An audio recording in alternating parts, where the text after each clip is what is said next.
नमस्कार, आप देख रहे हैं न्यूज़ गैलेक्सी। मैं हूं आपका दोस्त आसिफ सिद्दीकी। चलिए सबसे पहले हम बात करते हैं देश और दुनिया की। दुनिया भर में अब तक 61,97,000 लोग कोरोना से संक्रमित हो चुके हैं। 27,61,000 संक्रमित रिकवर हुए हैं। 3,71,000 लोगों की अब तक मौत हुई है। देश में 1,86,186 लोग कोरोना से संक्रमित हुए हैं। 88,769 संक्रमित रिकवर हुए हैं। 5,268 लोगों की अब तक मौत हुई है। मध्य प्रदेश में 8,090 लोग कोरोना से संक्रमित हुए हैं। 4,842 रिकवर हुए हैं। 350 लोगों की अब तक मौत हुई है।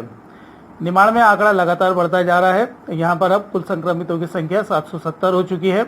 581 रिकवर हुए हैं। 38 लोगों की अब तक मौत हुई है। रविवार को निमाड़ में फिर कोरोना की गाज गिरी है।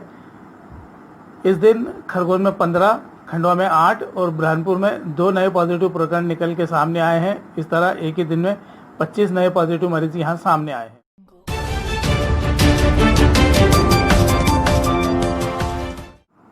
लॉकडाउन 5 अनलॉक 1.0 होगा। खंडवा में आधा और बुरहानपुर में 1/4 बाजार ही खुल पाएगा। लॉकडाउन को लेकर असमंजस की स्थिति को मुख्यमंत्री शिवराज सिंह चौहान ने प्रदेश के नाम अपने संबोधन में दूर किया है। उन्होंने प्रदेश के नाम अपने संबोधन में 5वें चरण के लॉकडाउन को लेकर सभी बातें स्पष्ट कर दी है। उन्होंने बताया कि इंदौर, उज्जैन, नीमच और बुरहानपुर के नगरीय क्षेत्रों में बाजार 1/4 बारी बारी खोले जाएंगे। भोपाल के बाजारों की 1/3 दुकानें बारी बारी खोलेंगी। वहीं देवास, खंडवा, धार, नीमच आदि क्षेत्र की आधी दुकानें बारी बारी खोली जाएंगी। उन्होंने ये भी स्पष्ट किया कि जिलों में अधिक प्रभावित मोहल्ला, कॉलोनी इत्यादि क्षेत्र कंटेनमेंट एरिया ही रहेंगे। इनमें 30 जून 2020 तक लॉकडाउन यथावत रहेगा। कर्फ्यू का समय अब रात 9 बजे से सुबह 5 बजे तक होगा। कंटेनमेंट क्षेत्र के बाहर 8 जून से धार्मिक स्थल, सार्वजनिक पूजा स्थल, होटल, रेस्तरां, अन्य आतिथ्य सेवाएं तथा शॉपिंग मॉल शुरू किए जा सकेंगे। स्कूलें खोलने को लेकर अभी कोई निर्णय नहीं हुआ है। यह निर्णय लोगों से बात के बाद जुलाई में लिया जाएगा। खंडवा में फिर हुआ कोरोना विस्फोट। एक ही दिन में निकल के आए 8 नए पॉजिटिव मरीज। खंडवा में रविवार को फिर 8 पॉजिटिव मरीज सामने आए हैं। एपिडेमियोलॉजिस्ट डॉक्टर योगेश शर्मा ने बताया कि रविवार को 48 सैंपल की जांच रिपोर्ट आई। इनमें से 40 नेगेटिव व 8 रिपोर्ट पॉजिटिव पाई गई है। ये सभी 8 संक्रमित कंटेनमेंट ट्रेसिंग के बाद ही चिन्हित किए गए थे तथा सभी 8 लोग पूर्व से ही बनाए गए कंटेनमेंट क्षेत्रों के हैं। इनके लिए कोई नया कंटेनमेंट क्षेत्र नहीं बनाना पड़ेगा। आज सामने आए कोरोना पॉजिटिव मरीजों में से 2 सन्मति नगर के, 3 महात्मा गांधी नगर के, 1 सिंधी कॉलोनी का तथा 2 संक्रमित मरीज संत रैदास वार्ड से हैं। डॉक्टर शर्मा ने बताया कि कोरोना के संदिग्ध 39 मरीजों के सैंपल रविवार को लिए गए हैं। इस तरह जिले में अब तक कुल 3,014 सैंपल लिए जा चुके हैं। जिले में कुल 206 मरीज संक्रमण से मुक्त होने के बाद डिस्चार्ज कर दिए गए हैं। खरगोन में 15 नए पॉजिटिव मरीज, 6 मरीज अकेले सनावद से। खरगोन में रविवार देर रात फिर 15 पॉजिटिव मरीजों की पुष्टि हुई है। खरगोन जिले की रिपोर्ट के अनुसार 100 सैंपल की रिपोर्ट नेगेटिव और 15 रिपोर्ट पॉजिटिव आई हैं। पॉजिटिव रिपोर्ट में खरगोन के ब्राह्मणपुरी के 4, अंजुमन नगर के 2, सौमित्र नगर के 2 और बैंक कॉलोनी से 1 व्यक्ति पॉजिटिव मिला है। जबकि सनावद में 6 पॉजिटिव व्यक्ति मिले हैं। 1 मरीज स्वस्थ होकर डिस्चार्ज हुआ है। इस तरह अब जिले में कुल 155 कोरोना से संक्रमित मरीज हो चुके हैं। इनमें से 104 स्वस्थ हो चुके हैं। वहीं 11 की मौत हो चुकी है।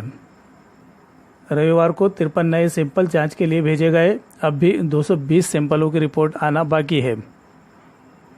ये भी बता दें, जिले में अब कुल 20 कंटेनमेंट एरिया सक्रिय हैं।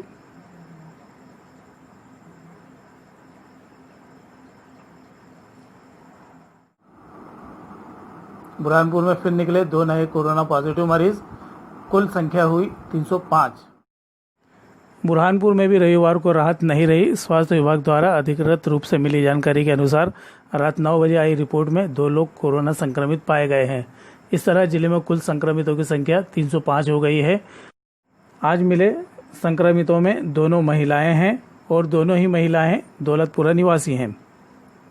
हालांकि इस दिन 35 मरीज स्वस्थ होकर डिस्चार्ज किए गए हैं। इस मौके पर CMHO doctor MP Garg, doctor Thawani, civil surgeon doctor Shakeel Ahmed आदि वहां मौजूद थे और तालियों के साथ इन लोगों को विदा किया।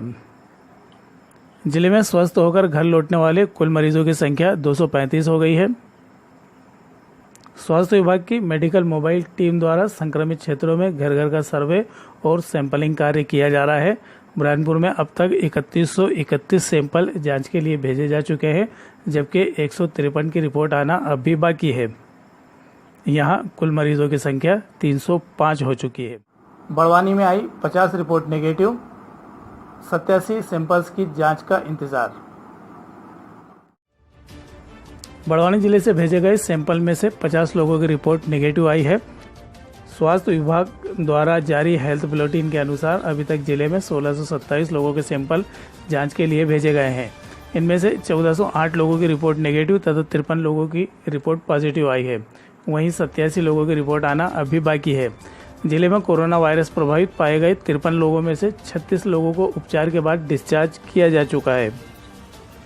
फिलहाल 14 पॉजिटिव मरीजों का बड़वानी तथा 2 का इंदौर में इलाज चल रहा है। स्वास्थ्य विभाग द्वारा रविवार को सेंधवा में सर्वे के दौरान कंटेनमेंट एरिया के 53 मकानों का सर्वे कर 146 लोगों की स्क्रीनिंग की गई। इस दौरान सर्दी खांसी का कोई मरीज नहीं पाया गया।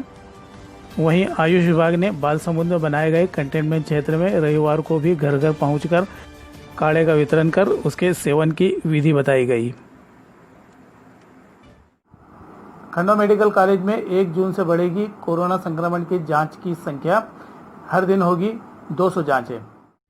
खंडवा मेडिकल कॉलेज में कोरोना संक्रमण की जांच के लिए लगाई गई टेस्टिंग मशीन 1 जून से पूरी क्षमता के साथ काम करेगी। 24 घंटे तक लगातार काम करते हुए कॉलेज का वायरोलॉजी विभाग 150 से 200 सैंपल की रोज जांच कर सकेगा। ये जानकारी कलेक्टर अनिल द्विवेदी द्वारा आयोजित मेडिकल कॉलेज की बैठक में वायरोलॉजी विभाग के प्रभारी डॉक्टर अमित रंगारी ने दी। डॉक्टर रंगारी ने बताया कि 1 जून से ये प्रयोगशाला 24 घंटे कार्य करने लगेगी। बैठक में कलेक्टर ने जिला अस्पताल परिसर में निर्माणाधीन नए भवन के बी ब्लॉक का शेष कार्य आगामी 1-2 दिन में पूरा करने का आदेश दिया है।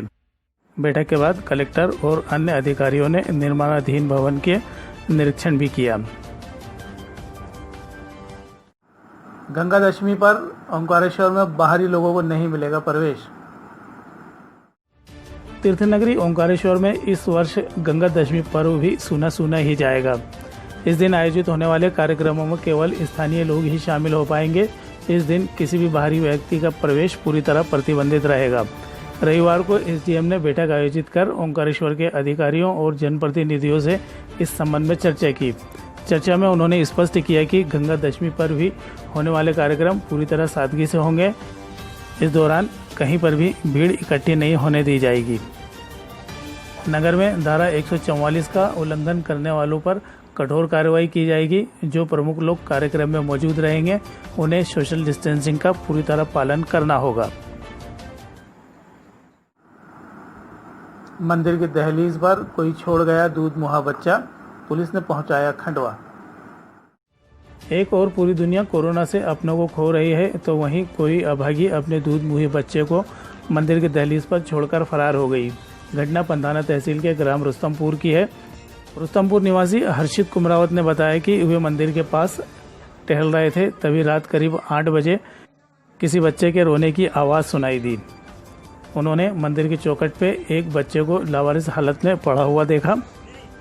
उन्होंने घटना की जानकारी मंदिर के पुजारी स्वामी विश्वेश्वर एवं देवेंद्र महाजन को दी। इसके बाद डायल 100 पर सूचना दी गई। सूचना के बाद पंधाना थाना प्रभारी केतन एच अडलक ने नवजात शिशु को तत्काल जिला अस्पताल खंडवा रेफर कर दिया। तो ताज़ा तरीन खबरों के लिए हमारे साथ बने रहिए, देखते रहिए न्यूज़ गैलेक्सी। मुझे दीजिए इजाज़त। नमस्कार, शब्बा खैर, शुभ रात्रि।